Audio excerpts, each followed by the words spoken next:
Lo ada ini nggak sih selama menulis lagu tuh lo punya idola yang lo look up to dan lain-lain? Sama bermusik deh, nggak harus menulis lagu. Iya, iya. Dalam bermusik gue pasti ada. Gue dari kecil suka banget sama Michael Jackson. Oh, Sebenarnya Michael Jackson tuh, iya. Yeah. Jadi Michael Jackson itu emang yang apa ya, yang membuat gue menjadi penyanyi itu karena Michael Jackson gitu sebenarnya. Karena gue bener dari kecil dari banget, lo dari masih di 2 tahun, kandungan. kayak Iya. ya biasa kalau ibu hamil dengerinnya lagu klasik Klasik ini gitu, Michael Jackson. Hoffen ya kan, dikasih dengerin Heal the World gitu. Aduh, anakku harus memperbaiki dunia ini gitu kan, siapa tahu. Terus Gitu, Michael Jackson. Brian McKnight. Oh, Brian McKnight. Iya. Jadul-jadul idol gitu ya. Iya, Iya. apa ya? Sebenarnya idola gue rata-rata banyak kan black. Oke, iya. Jadi ya, kayak menurut gue frekuensinya soulnya dapet Sama mereka itu. Dengerin ini sih. Nice. Lagu yang lo paling suka dari mereka? Kalau Michael Jackson itu ada namanya Lady of My Life. Lady of My Life. Itu satu album sama Thriller. Oh iya. Gue nggak tahu tuh ada lagu itu bahkan. Oh. Ada. Itu lagunya sebenarnya nggak pop banget, kayak agak jazz pop gitu deh. Disebut. Karena zaman itu lagi 80-an lagi jazznya lagi lumayan mendominasi gitu. Mendominasi. Terus Brian McKnight itu lagu favorit gue sampai sekarang. Ini Back at One tuh Brian McKnight bukan? Iya. Back at One ya benar. Betul. One Last Cry sih yang walaupun itu kayak semua orang tahu, tapi gue enak itu lagunya buat gue gitu.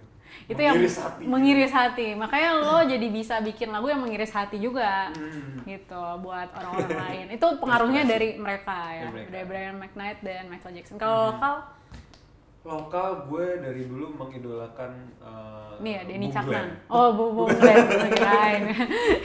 Tahu Denny Caknan tahu?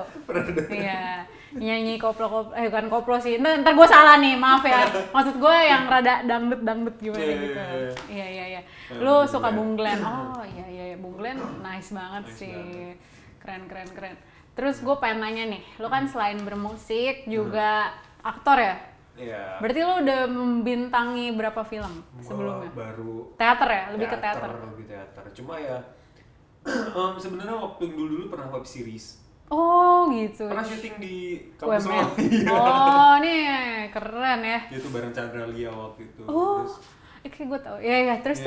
Nah, ya udah. Dari situ ya. Dari situ mulai banyak film apa namanya kayak short film juga pernah.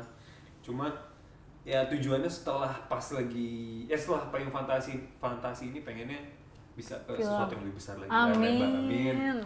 Berarti lo tuh pertama 5 Romeo dulu atau si Chandra Leo si short film dulu? 5 Romeo dulu ya. Itu emang musisi nyanyi dulu pasti. Itu lo ketemu Mas Yofi dari mana? Audisi waktu itu. Oh, ada audisi sampai 5 Romeo itu terpilih ya? Oh, audisinya gombalin Putri atau gimana? Bukan Romeo, gombalin Juliet. Enggak. Jadi kalau audisi waktu itu Mas Yofi yang pasti ya nyanyi, tes range vokal, senam lantai gitu ya. Senam lantai. SKJ. Harus lincah ya 5 Romeo. Harus lincah. Terus apa ya? Paling di tes nih lagu ini pecahan suara 2-nya gimana, pecahan 3-nya gimana gitu. Oh harus tahu ya. Wah, karena serem vokal banget. Kan, jadi iya. harus sensitif sama nada gitu. Wah, berarti lo sensitif banget nih. Karena dulu gue les vokal lumayan lama. Oh, lo emang backgroundnya dari kecil lo udah tahu ya apa yang lo mau lakuin ya. Nyanyi dan main film ini jadi bukan main film, maksud gue berteater, acting ini jadi salah satunya. Jadi salah satu. Oh, kalau Payung Fantasi ini juga audisi nggak sih setahu gue waktu itu pertama kali? Wah. Itu juga lucunya gue awalnya nggak niat untuk untuk jadi Ismail Marzuki, karena gue pas ngeliat wah ini udah pemainnya senior semua nih waktu audisi. Niatnya gitu. Jadi abah ya? Babe. Iya. Jadi emang gue waktu itu nothing tulus aja gitu, kayak ya udahlah ikut aja dulu gitu. Ternyata lolos. Ternyata pilih jadi Ismail Marzuki tuh jadi happy, cuma pas tahu itu berapa lama sih prosesnya? Iya. Kalau dari proses latihan sama syuting tuh 2,5 bulan. Wow. Jadi memang tiap hari Senin sampai Jumat. Iya. Gitu, Senin sampai Jumat setiap malam gitu ya berarti abis kerja? Enggak, bahkan dari jam 11 siang atau jam 1 siang tuh udah mulai latihan sampai Jadi, jam 9 malam. Jadi tuh harus full time banget dong ya di sana. Bener-bener waktu lo ke sana. Nggak, kalau lagi kerja pun ya. Iya, tetap harus di sana. Ada beberapa teman kes juga yang kantoran akhirnya cuti. Wow. Atau ngambil setengah hari kerjanya. Wah. Gitu. Gila. Keras banget ya. Banget sih. Iya, dedikasi banget. Itu lu 2,5 bulan syuting sama latihan ya udah digabung. Itu digabung. Itu kan panjang banget ya naskahnya gitu-gitu. Iya. Lo susah nggak sih hafalinnya? Pertanyaan oneng nih. Sebenarnya kalau naskah. Nah, gimana tuh? Kalau di gua nggak ada kesulitan, tapi kesulitannya adalah kalau teater musikal itu, dan ini kan sebenarnya musikal teater yang dibawa dengan format film. Iya kan? benar. Karena ada sinematografi, teknik-tekniknya dan lain-lain ya. Dan waktu itu juga kan langsung di direct sama Mas Gari Nugroho kan, sama Naya Yudita juga gitu. Jadi ya udah di kepala itu yang terjadi di saat itu adalah gue selain ngafalin naskah, ngafalin kan lirik lagu. Iya, lirik lagu. Intensi lagunya mau dibawain kayak gimana. Oh iya benar. Terus koreografi. Terus pas lirik ini atau dialog ini blockingnya ke sini, pas nanti ganti dialog lagi blockingnya ke situ. Jadi kayak too much happeningnya di kepala. Nah, itu dia. Dan scene lo banyak kan secara yang jadi Ismail Marzuki nih gitu. Lo mesti hafalin maksudnya scene dari scene ini ke scene ini. Itu sesulit apa? Lo stres gak sih waktu itu?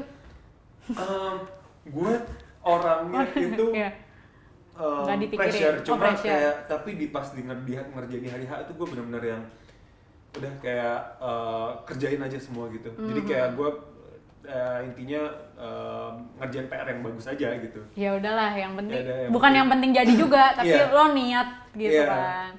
Itu pedalaman karakternya gimana sih? Lo harus ngobrol kah sama anaknya Bu Rahma dan lain-lain? Bu Rahmi. Iya. Kalau Bu Rahmi waktu itu yang ketemu sama Bu Rahmi itu dari tim Indonesia Kayanya. Jadi waktu itu kita pemainnya belum sempat ketemu nih. Iya. Jadi kita cuma tahu aja ceritanya bagaimana, seperti apa. Kita juga sebagai cast, apalagi aku yang sebagai Ismail Marzuki baca beberapa referensi buku dan juga sempat gue sendirian tuh nyari rumahnya di Kampung Bali, Jalan Kampung Bali, Jakarta Pusat. Lu nyari sendiri rumahnya? Iya. Itu nggak diinfoin tuh? Itu inisiatif lu? Inisiatif. Jadi belusukan juga guys. Belusukan. Terus ya udah akhirnya masuk, dan sayangnya rumahnya Ismail Marzuki itu udah jadi kosan. Jadi karena setelah Ismail Marzuki meninggal itu dijual rumahnya. Iya. Tapi nggak diganti ya bangunannya gitu.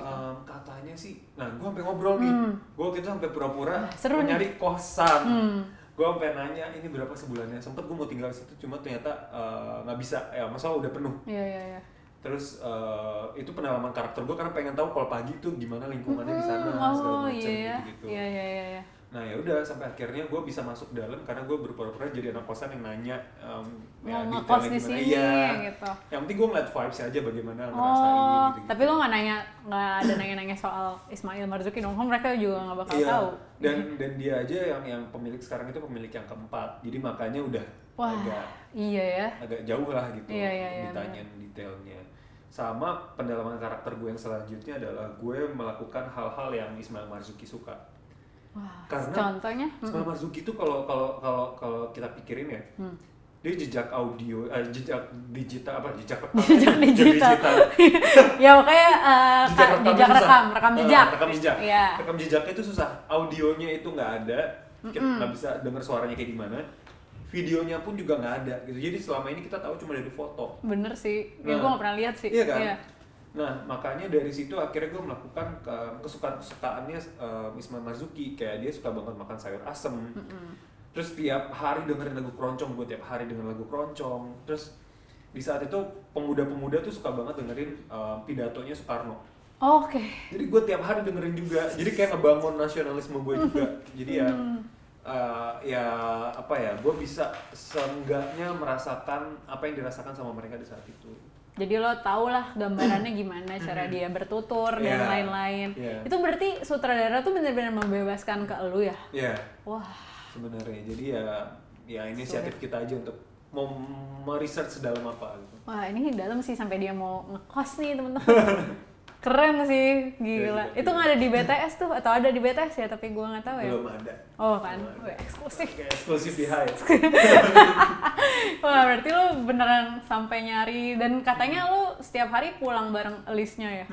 Wah gila. Itu cara ngebonding. Bondingnya, karena ya kalau di tempat latihan kita udah masing-masing udah punya kelasnya gitu. Jadi kayak ya gue nyanyinya sendiri tanpa list segala macam gitu.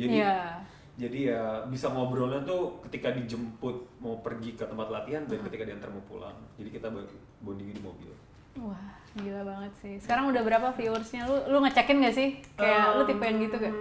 Iya waktu awal-awal, tapi yang terakhir tuh gue cekin kemarin, alhamdulillah udah lebih dari ya? 20 juta. 20 juta? Total episode.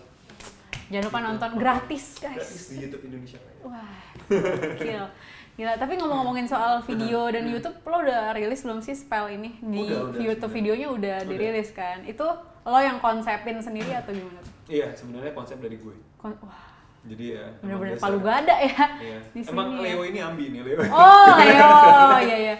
Yang gue tahu Leo keripik kentang. Beda ya. Iya. Iya bagus sih, maksudnya ambis dalam hal yang emang lu tahu lu bagus gitu. Terus apa aja? Lu mikirin apa aja? Itu sambil Marzuki tuh bikin Spell. Itu sebelum, itu gue nyelesain video klipnya itu sebelum big reading Ismail Marzuki pertama kali. Jadi, wah, oke. Untung udah kelar ya. Jadi lo bisa fokus. Iya, bisa fokus ngerjain visualnya semua udah. Wah, iya. Gitu. Tapi untuk konseptingnya sendiri ya sebenarnya gue terinspirasi balik lagi. Kalau mungkin teman-teman udah pada nonton, itu banyak, ya nggak banyak sih, ada beberapa gerakan-gerakan yang Michael Jackson lakukan kayak spin, kayak segala macam. Itu kayak katanya sampai tiangnya robo ya? Nah itu Ismail Marzuki. Oh iya benar. Itu Ismail Marzuki. Kok gue ketuker ya? Iya betul. Aduh malu dikit. Iya. Spin, iya. Itu lu yang bikin koreonya semuanya juga? Enggak, gue dibantu sama Eja, dia koreografernya. Dia kebetulan koreografernya Agnes Mo. Oh, wah. Jadi keren ya? Jadi yang memang apa ya, nggak usah dipertanyakan lagi lah kalau Eja. Profesional lah ya. Udah gitu namanya Eja juga lagi kan. Spell. Emang udah ditakdirkan untuk bertemu. Itu lo dari mana aja sih? Apa kenalnya gitu-gitunya? Apakah dari Lima Romeo jadi banyak koneksi kemana-mana gitu atau gimana? Sebenarnya kenal ya, kalau koneksi itu memang dikenal selama lagi Lima Romeo kan. Nah, Eja ini juga beberapa kali di hire untuk ngerjain kan Mas Yofi waktu itu beberapa kali ngadain konser besar gitu, dan pasti ada Korea untuk jadi jadi menarik lah gitu di atas panggung. Nah ini sama Eja dari dulu. Oh dari dulu lo udah kenal. Udah akrab ya. Terus Lima Romeo nih, tapi sebenarnya masih aktif atau enggak sih? Kan udah jarang ya kita lihat. Kalau Lima Romeo sendiri emang semenjak pandemi awal itu vakum. Jadi, ya benar. Dari situ kita udah masing-masing ngerjainnya akhirnya dengan kegiatan masing-masing. Salah satu yang akhirnya memantik lu untuk membuat Spell itu karena ya ini pandemi juga kah? Terus abis itu Lima Romeo udah jarang, nggak ada job mungkin. Mungkin ya kan. Pas pandemi emang susah. Iya, emang susah gitu. Jadi ya udah gue bikin deh gitu ya. Nah, tapi sebenarnya kalau soal project sendiri itu udah dimulai dari 2019 tadinya. Oh, wow, sebelum pandemi. Iya, cuma waktu itu gue ada project besar juga yang gue kerjain saat itu, akhirnya ketunda di 2020 awal, itu meeting segala macam, tiba-tiba Maret masuklah pandemi di sini kan, kayak oke lah, ketahan lagi gitu ya. Kira 2022 ini jadi tahun yang memang benar harus direalisasiin semua nih. Iya. Dan lo produktif banget di tahun ini kan, main jadi Ismail, jadi nyanyi, ngeluarin solo dan lain-lain. Nah, lo ada harapan gak nih buat karir lo ke depannya? Anjay. Yang pasti sih dari sini tahun 2023 selanjutnya pasti ada next single. Next single pasti dong kan. Terus dari gitu juga pasti musisi juga mengidam-idamkan punya EP atau album. Amin. Dan itu juga menuju ke sana. Jadi doain aja lancar. Dan semoga dari Payung Fantasi ini juga akhirnya membuka dunia acting, kan kita juga nggak tahu. Iya. Amin lah. Iya kan, apalagi juga waktu itu di directnya sama Naya Anindita sama Garin Nugroho, nama-nama besar lah kalau misalnya film. Oke deh kalau gitu Kak Gusti, terima kasih atas ngobrol-ngobrolnya pada hari ini. Mungkin boleh dipromosin sekali lagi singlenya, boleh bisa dengerin di mana. Oke, ya. Jangan lupa dengerin single Gusti Pratama, single gue yang berjudul Spell dan bisa didengar di semua digital streaming platform. Jangan lupa dengerin dan jangan lupa juga subscribe ke YouTube. Hai, YouTube Gusti ada nggak? Ada Gusti Pratama. Ada In My Life-nya nggak tapi? Belum ada ya belum ada guys, Day in My Life-nya. Iya, nanti bikin kan. belum seru iya ini kehidupannya belum seru. sikat gigi gitu. Jangan lupa subscribe ke YouTube Hai dan YouTube Gusti Pratama supaya kalian nggak ketinggalan konten kita selanjutnya, ya nggak Kak? Betul. Dadah.